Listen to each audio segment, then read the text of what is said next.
Hey guys, it's Nikita and I'm back again with another video today, and in today's video I'm hoping to answer all of your biggest questions.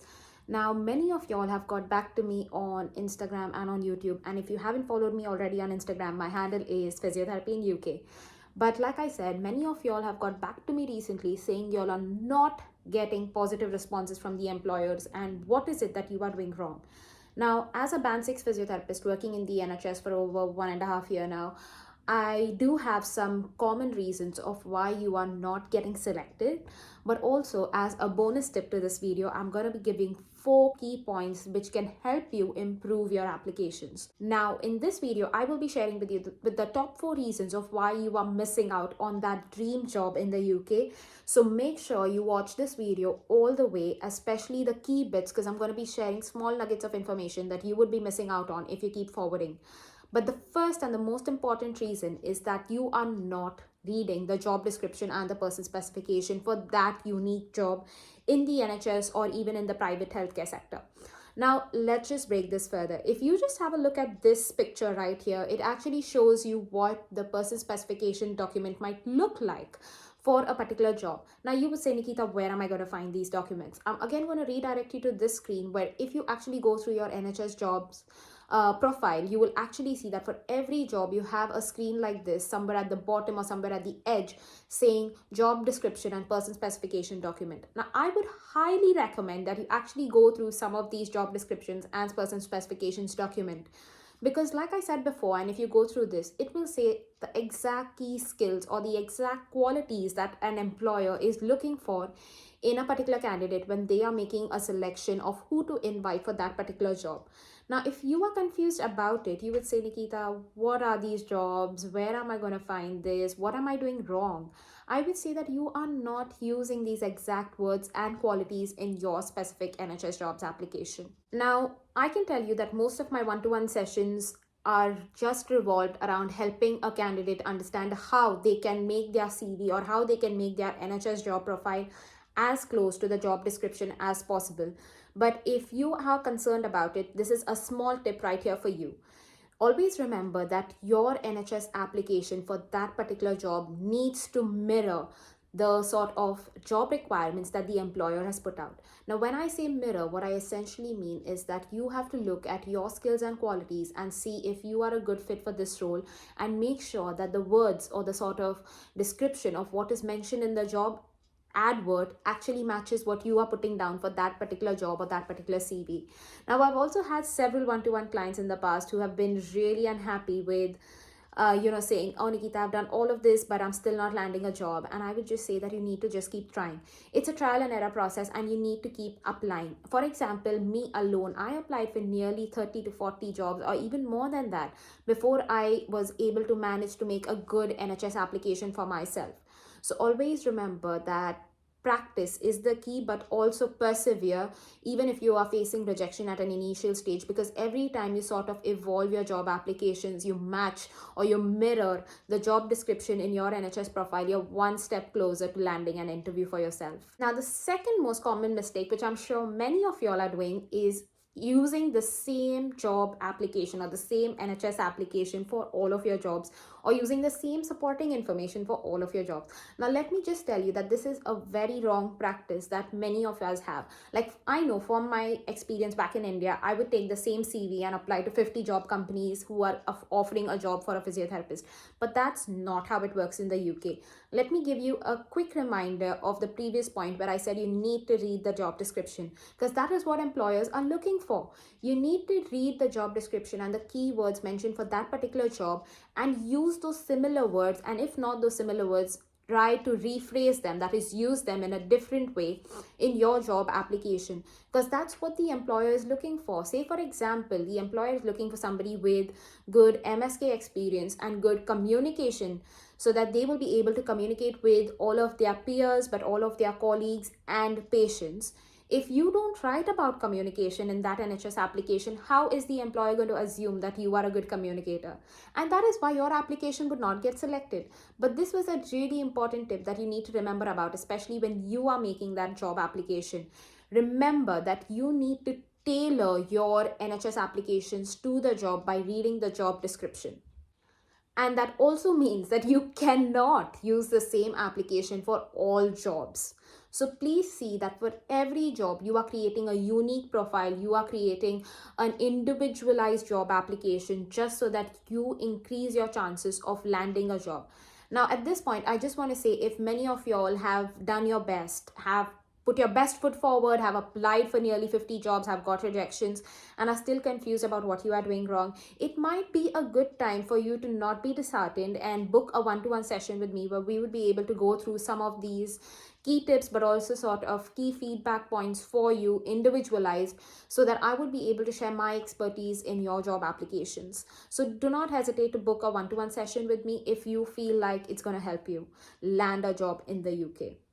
Now, the third reason for a rejection of an application could also be that they have not specified that they are going to sponsor you.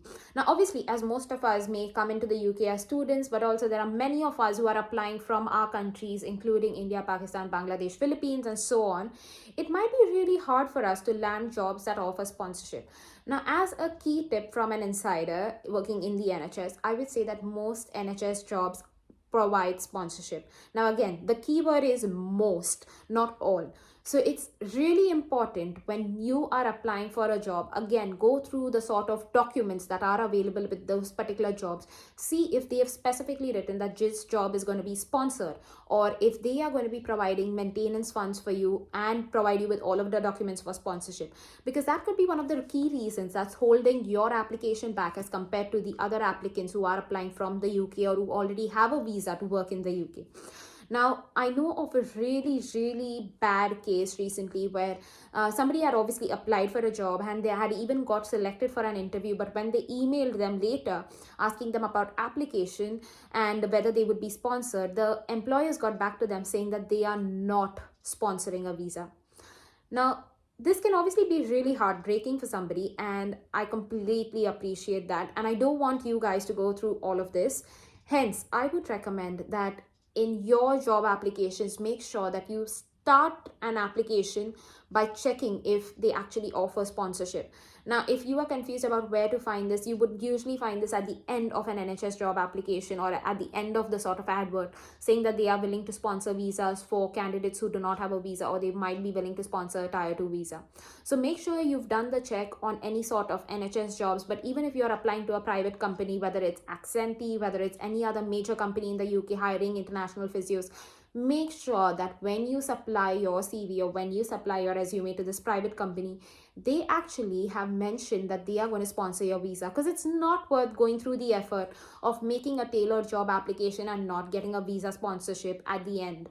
Now, lastly, coming down to the fourth point of why your application could be rejected, it is because you have not created a very concise CV and your CV looks overly complicated. Now, don't get me wrong, I am all for having a really good CV, having a really detailed and descriptive CV.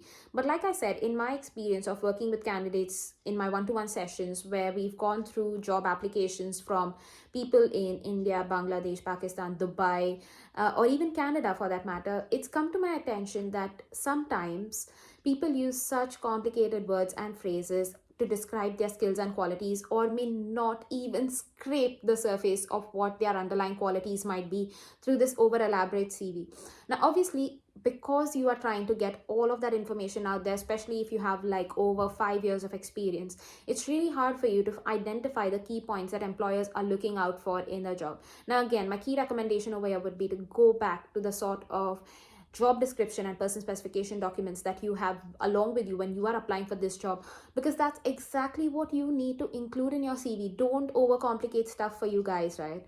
Make your lives easy, make your CV simple, because that's going to help you land a key job in the UK and come here really soon in this year.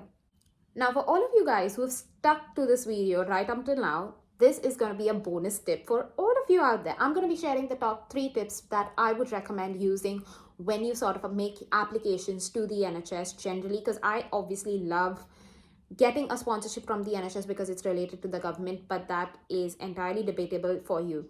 But yes, if you are looking forward to landing a job in the NHS in the UK, these are my top 3 tips for you. The first tip is make sure that you are enrolled or that you have registered on all of the top healthcare sites in the UK. Now, some of these can obviously be NHS jobs, it can be track jobs, it can also be other sort of private job companies such as Indeed, Reed, maybe even LinkedIn sometimes. But you need to make sure that you've also registered at job sites such as NHS Scotland, because obviously they have a very different job profile as compared to NHS England and Wales. So make sure that you've registered on all of the NHS or the healthcare websites, just to make sure that you do not miss out on an opportunity that is highlighted on any of these available websites for you. Tip number 2 is make sure that you are aware about the ATS. Now, the ATS is actually the application tracking system that many UK employers use across the NHS or across the UK generally. Now, if you are concerned about what is the application tracking system, what does it look like, please let me know in the comment section below, because it deserves a video on itself, and I would love making a video on it in the future. So if you are confused about it, let me know in the comments below, and I will make a short video, and I will make a short video about it really, really soon.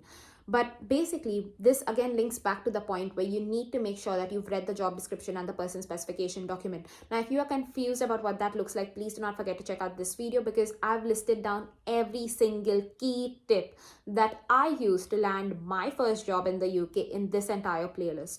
So do not fail to review this playlist if you are applying for your NHS job. And lastly, and possibly the most important point for me specifically, was making sure to set up job alerts. Now, obviously, as someone who's obviously applying to nearly 10 jobs per day, you will reach a point where you're tired of it. But that doesn't mean that you need to stop applying, because that's exactly what most people do. They give up mid-process. But what I would say is actually set up job alerts, whether it's on Track Jobs website, whether it's on NHS Jobs website, whether it's on NHS Scotland or Indeed. Set up email alerts so that they keep sending you out weekly or sort of daily job updates related to if any particular job matching your profile has been added onto the job website, because this will save you a lot of time of actually going through n number of jobs and seeing if that particular job is important and whether you should make an application for it. So I would highly recommend that you set up email alerts for yourself, just so that you do not miss out on any job opportunities for you, so that you could come and land a job in the UK as soon as possible. Lastly, tip number 4 is keep being consistent. I cannot emphasize on how important this step is. The thing is, when we as international applicants, right, international healthcare professionals from all over the world are applying to UK jobs generally, we feel that we are not getting anywhere, especially when we see rejection, failure, lack of being called for an interview.